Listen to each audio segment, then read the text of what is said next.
เงินทรงลาวอยู่ในเดือนทัดหลวง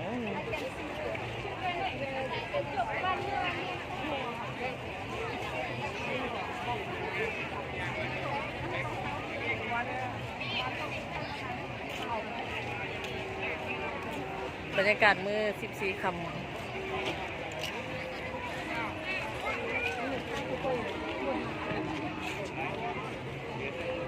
มีแต่ผู้สาวงามๆ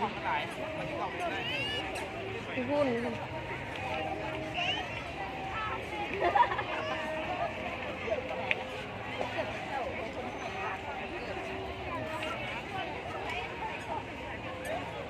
กับข้าเด้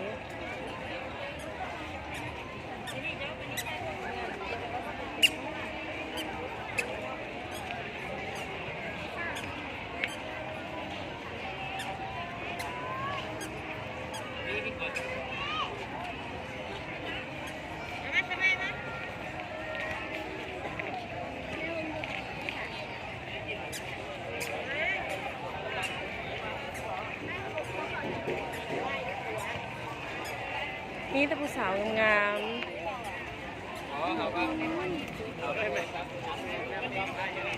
แต่งสุดย้อนยุก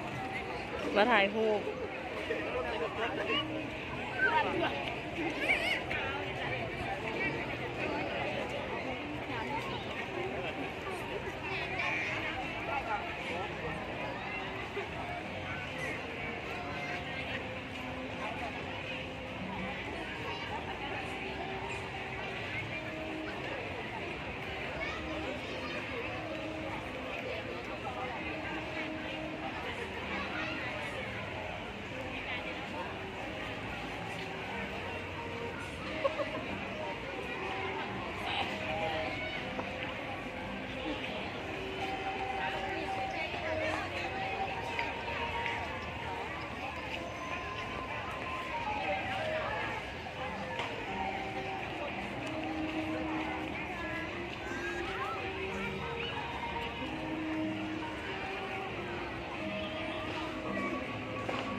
เงินผูกหักแหกเสียว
หลังจากเลาะเมืองแล้วเขาก็จะกลับบ้านกันแล้วทุกคนพบกันใหม่คลิปหน้าบ๊ายบายรถติดเอาแท้วะ